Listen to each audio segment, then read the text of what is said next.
Remember the Mosasaurus and how it was confined to its own little fish tank and wasn't applied to the size categorization that all but 2 other dinosaurs adhere to? Well, these next 2 dinosaurs also have their own space. Pteranodons were one of the main dinosaurs featured in Jurassic Park 3 outside of the Spinosaurus, and had a level based on when the main characters were in the Pteranodon cage. That cage is also explorable in the hub world, and you get to fly around as a Pteranodon completing minigames for gold bricks. There's a good one where you have to switch between the Pteranodon and the baby Pteranodon to lead the baby out of the contraption it found itself in. It requires the use of this hover switch, which is an ability of the Pteranodon that's frequently used in these flying areas. There's also an aviary in the Jurassic World for more flying minigames. This is also a good time to mention the other uninteresting flying dinosaur, the Dimorphodon. It's just a smaller guy, and it doesn't really look that interesting. The Pteranodon skeleton variant is a little trippy to play with, since the webbed aspect of his wings are gone, and it's just 2 bone sticks flapping around. Aside from the obvious flying, you can also boost ahead, which is probably meant for the races that you see in these aviaries. The only thing is that I think that these flying areas are a little too small to make me want to boost, which leads me to my main complaint regarding these flying dinosaurs. I think it was a wasted opportunity to not allow the Pteranodon and Dimorphodon to be able to fly in the hub world. They are confined to these small little domes. Lore-wise, they can justify it because these flying dinosaurs had to be contained in some way or else they'd fly to the mainland, but the hub worlds are such a pain to traverse sometimes. Jurassic Park and Jurassic World's hubs are a big circle, which is good, but the Lost Worlds was a lot of zigzagging, and then Threes was just a frustrating maze. If I could switch to a Pteranodon, it would be nice to not only get places faster, but to view the hub world from a new perspective. And I know I can fast travel, but I'm the type of guy who doesn't mind making the trek. However, making it go by a little faster wouldn't hurt.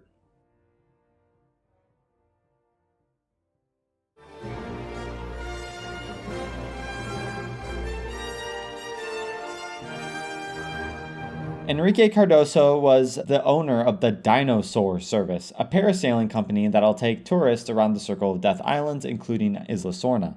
This happens to be the inciting incident for which all of the events of Jurassic Park 3 happen. The main child character of the film, on a vacation, was on the dinosaur when Enrique sailed himself into a big fog of which he did not come out. So it's pretty safe to say that this guy is dead. Either that, or he's wasting time in Costa Rica when his vanishing act could get him far on America's Got Talent. Enrique here has a few helpful abilities, as is expected when you're number 20 on the list, and they can all be reasoned to be there for his job as a tourist trapper. The parasailing nature of his business gives him the ability of glide. There are a few characters with this ability, and when they're in the air, holding down the jump button has them pull out a parachute to allow them to glide. It's nice, but a lot of levels are pretty contained to the point where there's not a lot of space to glide. But alas, in the hub world, you have the space to glide, but you're not seeing much elevation change, so there aren't a lot of opportunities to do so.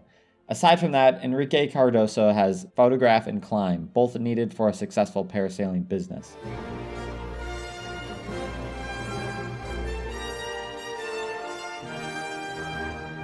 Ben Hildebrand accompanies the main child character on the dinosaur in Jurassic Park 3, but wasn't so lucky, with the main cast finding his remains after his death. You actually do find his life vest in the Spinosaurus level, that is the level literally named the Spinosaurus, and you use it to track. Pretty cruel of the developers to do if you're aware of his fate. Ben Hildebrand shares the exact 3 abilities as Enrique Cardoso with climb, glide, and photograph. Now, Ben Hildebrand has a bit more of a claim on the glide ability than Enrique because, well, sure, Enrique owns the parasail, but Ben is the guy actually using it, but it's fine. They both can have a parachute. Really, I'm okay with it. But with this glide ability, they could have done more with it. Like, imagine if you could play as a Pteranodon in the hub world, and you fly as high as you can, switch to a glider like Ben here, and see how long it would take to glide to the bottom. They even could have made it an achievement, and they would too. I mean, there's an achievement for shocking Timmy, which I get why, because Timmy was shocked in Jurassic Park, but shocking a child without the context of why he's being shocked is questionable, to say the least.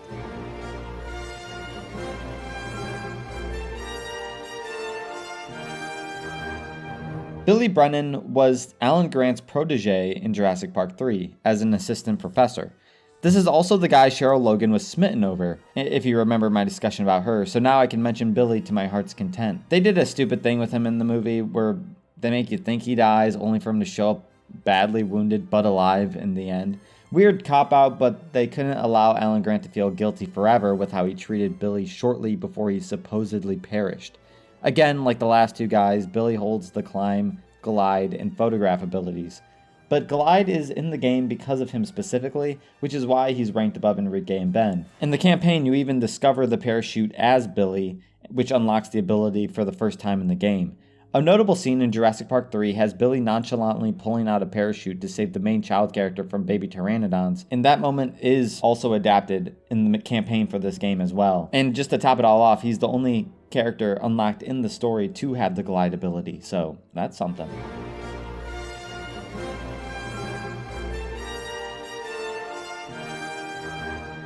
Hamada was a commander of the Asset Containment Unit, or the ACU as we lovingly know it as. Not much to be said about Hamada here, mostly because the Asset Containment Unit is less proficient in the containment part and more proficient in the ass part. Yeah, they were the Indominus Rex's 7th lunch that day, and all Chris Pratt did was watch it happen, and he was considered a Hollywood hunk? Okay. With Hamada being a higher rank than the typical male or female ACU trooper, he has more permissions with the Jurassic World panels and scanner ability. And with his weapon of choice, he gets the target ability with the electric switch modifier. Side note, I noticed while playing Hamada in the footage you see in front of you that the NPCs in the Jurassic World hub act extremely weird. They walk randomly around and you can't harm them, but if you manage to displace them by shooting at them, they start running away with the same deadpan look on their face, but no one else does. They do it individually. I don't know. I feel like if I noticed someone running for their life, I would at least react. It's like they tried to make the NPC tourist dynamic with your behavior, but gave up halfway through.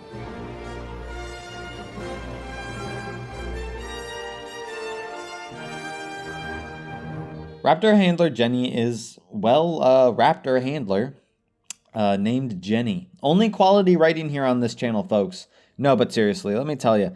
This character was originally in part 6 of the series. Why the jump to part 10? Well, I mistakenly left out an ability that she had, surging her up to the penultimate part of the series. Goes to show how close these characters are to topping one another after all, that a single ability can bump you up nearly half the roster. In this game, I'm not sure where you see her.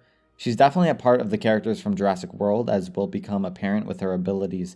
But one Polish Redditor speculated that this character may be referencing a character from Jurassic World Chaos Theory, an animated show that premiered in 2024, 9 years after the release of this game. So it's unlikely that Raptor Handler Jenny was based on this character, but hey, Polish Redditor, just Otek. Maybe the team involved in creating Jurassic World Chaos Theory saw Raptor Handler Jenny and decided to create a character off of her.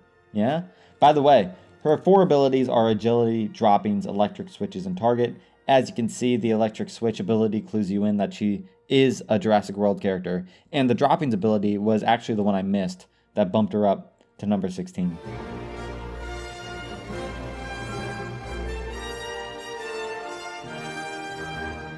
Barry is yet another Raptor Handler / trainer in the same vein as Raptor Handler Jenny. But this time, the guy you see before you actually got to interact with Chris Pratt's character, which is quite a big honor as far as I can tell.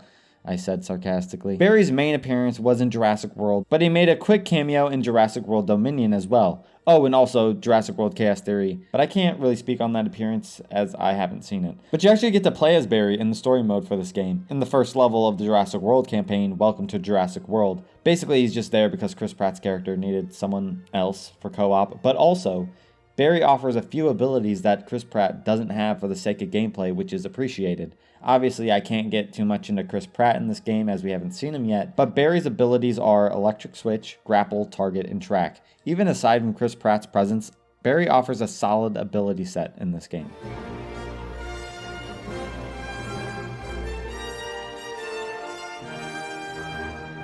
Another small dinosaur coming at you. Actually, it's the smallest dinosaur. In this game, at least. It's the Compsognathus. I've referenced these guys a few times throughout the series, and they're no different when you actually get your grubby gamer hands on them. The Compsognathus is a small little feller, but unfortunately that doesn't give him the hatch ability, even though I think it should, in my opinion. But at least he has his own version of it. Come on, you think he wouldn't be this high up for nothing? No, he has the CompiTube ability, which is exclusive to him. You can find these green tubes around the levels in hub worlds, and only the Compsognathus can enter them. In the out of bounds level, you heal one of these guys as the Mitchell boys, and you get to play as the Compsognathus utilizing these CompiTubes. But still, if he can fit through a CompiTube, he can fit through a hatch. It's just science. Also, I'm not a big fan of the skeleton variant. Since the Compi is smaller than the Lego pieces at this scale, they just design a skeleton variant built out of Lego pieces in a larger scale, and then they just shrink them down until it's the same size as the regular variant. They did something similar with the Trudon skeleton, but it wasn't as egregious that time. What happens is that you see Lego pieces that are way shrunken down, way smaller than they would be at scale with Lego minifigure pieces. TT Games could have totally skipped a skeleton variant for this guy and it would have been fine. They did the same thing for the baby variants, but then again, they had another reason for not making skeleton variants for the baby dinosaurs. That's just weirdly morbid. A visible skeleton of a baby? And I swear, if that got me demonetized, I will have words to say.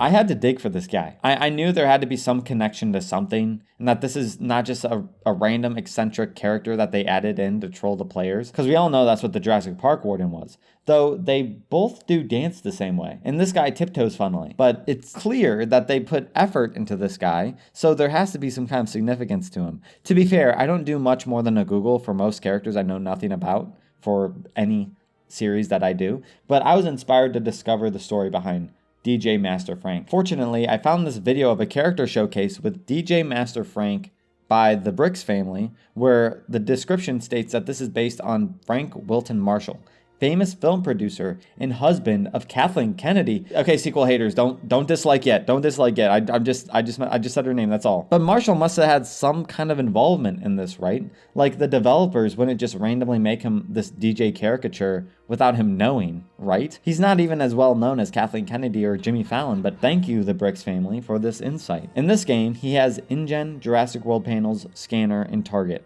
And he throws vinyls, which goes to show if TT Games cared, they would. There's not enough characters in this game that, with the target ability, throw something that would be appropriate for them to throw. I'm looking at you, hot dog vendor. I haven't forgotten.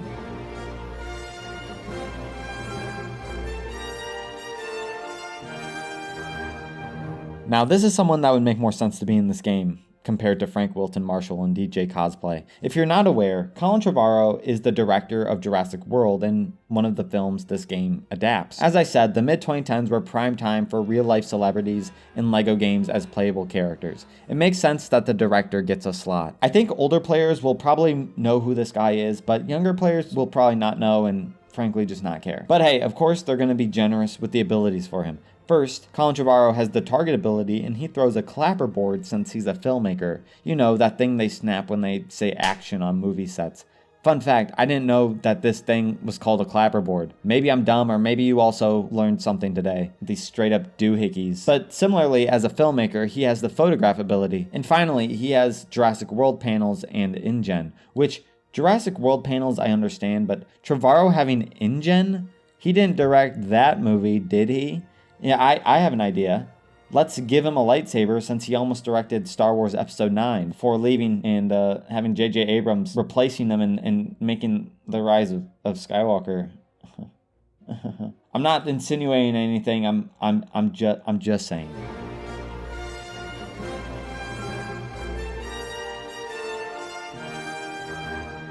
Zara was done the most dirty out of any of the deaths in Jurassic World. She was Claire Deering's assistant who watched over the Mitchell boys. When the dinosaurs broke out, she got scooped up by a pteranodon, dropped into water, waterboarded by said pteranodon, and then finally being devoured by a mosasaurus. Not a pleasant fate at all, and I think the developers felt bad for her, so they designed a portion of the under attack level to her ability set specifically. Her 4 abilities are agility, glass, Jurassic World panels, and scanner, and all 4 are used in this small segment of the game. But of course, the game also has its own take on Zara's death, that skips most of the waterboarding and gets straight to the Mosasaurus part. Since LEGO games can have death, they make sure to show that Zara is alive and playing cards within the Mosasaurus' stomach with the Indominus Rex and other victims. Spoilers, by the way.